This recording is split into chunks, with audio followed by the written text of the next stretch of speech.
Boa tarde, pessoal, tudo bem? Eu sou a Yuri Mussoli, eu sou head criativa do TikTok Brasil. Sou uma paulistana, nasci aqui em São Paulo, em São Miguel Paulista, periferia de São Paulo. Sou uma criativa que trabalha há muitos anos já no mercado publicitário e recentemente migrei para esse mundo das Big Techs. Tive uma passagem pelo Facebook no passado recente, depois voltei para a agência e agora estou no TikTok nessa nova temporada. Aproveitando esse gancho, Yuri, você tem uma longa carreira em agência, em Big Techs, ambientes criativos. Eu queria saber de você quais são as vantagens e desvantagens de se criar e promover a criatividade no home office, forçado pela pandemia. Eu acho que eu posso dizer que a flexibilidade que a pandemia nos trouxe de poder trabalhar de casa e fazer, de alguma maneira, alguns horários, assim, respeitando a nossa agenda de uma maneira mais flexível, isso me ajudou muito a trabalhar, porque eu tenho picos de produtividade ao longo do meu dia. E eu já havia na minha carreira, obviamente, assim como acho que qualquer criativo, identificado esses momentos em que eu tenho mais facilidade de concentração, em que eu consigo, de fato, criar, em que eu sou mais produtiva. Então, eu acho que a dinâmica de estar em casa nos favoreceu nesse sentido, de conseguir, para algumas pessoas, né, que têm também o privilégio de estarem em casa, com internet, com todos os privilégios, né, que se tem. E no meu caso, de não ter filhos também, isso facilita, né, só tenho gatos e cachorro. Mas eu acho que isso facilitou muito a minha própria concentração, a minha identificação dos meus momentos de produtividade, e eu consegui me reservar alguns desses momentos para criar. Mas eu acho que passados quase 2 anos de pandemia, a gente tem conseguido, de alguma maneira, preservar agora uma dinâmica um pouco mais saudável, até para a saúde mental de todo mundo, ganhando consciência e autoconsciência também a partir dos nossos próprios aprendizados. Como você imagina o futuro do trabalho para os criativos, para quem trabalha com criatividade? Olha, eu acho que o futuro, ele é híbrido em todos os sentidos, ele é multitasking no sentido de você não precisar mais ter as profissões delimitadas, né, como sempre houve. Eu acho que isso já está transicionando dentro das agências, por exemplo, a gente vê perfis mais híbridos que misturam dados com planejamento, com estratégia, com criação.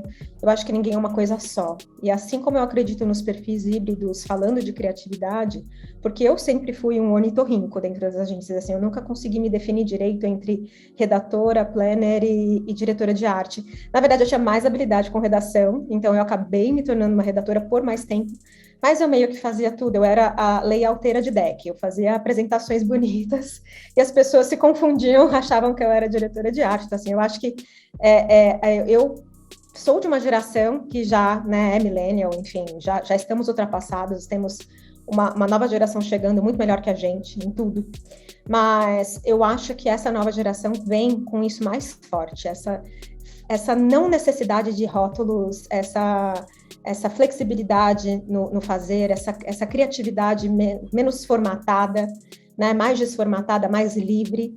E eu acho que a partir disso, com a pandemia, a gente aprendeu que a gente não precisa estar fisicamente num lugar para estar presente. Mas, ao mesmo tempo, eu acredito no modelo mais híbrido. Por quê? Porque eu, por exemplo, preciso muito de contato com pessoas, né? Eu gosto muito de conversar, eu sinto muita falta do olho no olho, porque linguagem não é só o que é dito, né? Linguagem é tudo, é como a gente se comporta, é o nosso corpo, né? É como a gente responde com vários sinais, né? E a gente deixa de sentir isso por causa das telas, né? Com a distância que a gente tem. Então, mas eu imagino que a gente possa partir para um lugar em que a gente se encontre, eventualmente, num cenário em que a gente estiver, né, todos estivermos vacinados, em que for seguro, de proximidade, em que seja importante ter essa proximidade. Quanto que você acredita que as empresas estão preparadas?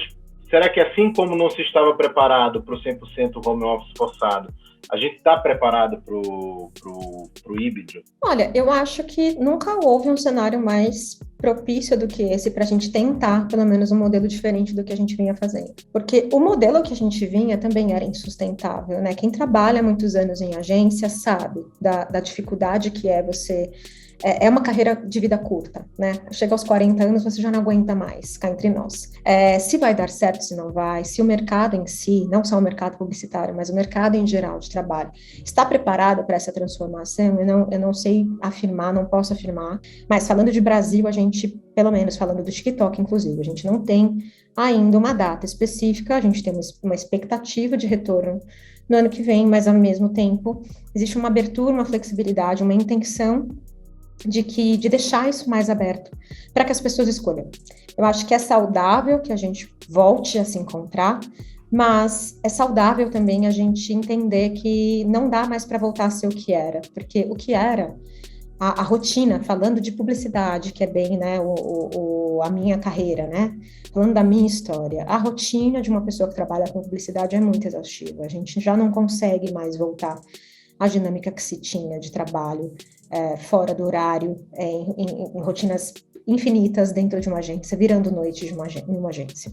Mas eu acho que, no geral, assim, as empresas que souberem usar isso a seu favor e dar essa liberdade para os seus funcionários, vão ser empresas, com certeza, que as pessoas vão considerar muito fazer parte e se manter nesses empregos por mais tempo. Acho que, anos atrás, o lugar onde o criativo ele se sentia mais à vontade sempre foram as agências ou algo correlato. No passado muito recente, até os tempos atuais, esse ambiente ele deixou de ser exclusivo da agência, né? Em muitos veículos, empresas começaram a trazer pessoas de criação, pessoas de planejamento, pessoas que trabalhavam com criatividade dentro das agências para o ambiente interno da empresa. A que se atribui isso? Eu acho que as pessoas começaram a buscar alternativas, né? Quando a gente percebeu, por exemplo, né, o ambiente de trabalho de uma agência, o que me atraiu em agência de publicidade, aliás, foi sentir que eu podia ser aceita como eu era. Eu sempre fui criativa na minha maneira de me vestir, por exemplo, eu sempre fui um pouco anticonvencional, falando de empregos padrão, né? Então, assim, por exemplo, quem me conhecia na minha fase jovem adulta, assim, seria, um pouco difícil eu conseguir um trabalho de secretária, ou um trabalho, assim, um pouco mais conservador, nesse sentido, porque eu já dava sinais de que eu era uma pessoa um pouco disruptiva, digamos, na minha maneira de me comportar. E eu me descobri uma criativa no meio desse percurso, uma criativa que trabalhou em agência, e eu escolhi trabalhar em agência, nesse ambiente, muito por causa dessa abertura, mas, ao mesmo tempo, saturou, eu acho. A gente está num momento de saturação do próprio mercado publicitário, de discussão sobre qual é a evolução disso, qual é o próximo passo disso. Deixou de ser atrativo para a nova geração, para a gente mesmo, assim, pessoas da minha idade, mais ou menos, por volta dos 30, 40 anos, essa rotina de ficar o tempo todo dentro da agência, essa rotina de estar, né, o excesso de trabalho, a vaidade do excesso de trabalho, né, ou a vaidade do workaholic. Você ser workaholic só demonstra, na verdade, que você não conseguiu fazer o trabalho que você deveria fazer no tempo que você devia fazer, né? Então, demonstra, na verdade, uma falta de eficiência, uma falta de foco, que era celebrado antigamente, né? Gastava-se muito tempo, às vezes, com o ambiente feliz, na construção desse ambiente feliz dentro da agência, no momento da pizza, no almoço de 3 horas, e se privilegiava isso, né? Isso era importante, e no final das contas todo mundo ficava até muito depois do horário, e a rotina era exaustiva. As pessoas, às vezes, eu, por exemplo, houve uma época na minha vida em que eu demorava 2h30 para chegar na minha casa. Quando você tem, né, 18 anos, quando você tem 20 anos, você consegue. Quando você tem 40, acaba sendo muito difícil. Então, o que tem acontecido, na minha opinião, é uma migração natural. É uma rotina, assim, a fonte seca. Na minha opinião, eu acho que chega um determinado momento que as pessoas começam a procurar alternativas. E veículos, por exemplo, como o TikTok, como o Facebook, são alternativas que parecem um pouco mais, possíveis, né? Porque quando eu sou o veículo, eu não sou responsável diretamente pela criação. Eu acabo sendo uma consultoria criativa. Hoje esse é muito meu papel dentro do TikTok, junto com o meu time, que eu presto um trabalho, eu colaboro, eu cocrio, junto com marcas e com agências, com criadores, porque eu divido o peso entre muitas frentes. Então, não sou eu mais a diretora de criação responsável pelo sucesso daquela campanha específica. Eu acabo pulverizando aqui a minha responsabilidade, dividindo a minha responsabilidade entre mais cabeças pensantes. Mas eu continuo, de alguma maneira, tendo uma recompensa muito grande, que é ver uma campanha na rua, tendo a minha colaboração. É menos sobre a necessidade egóica, né, egocêntrica, de ser a dona do job, e mais uma mentalidade de colaboração.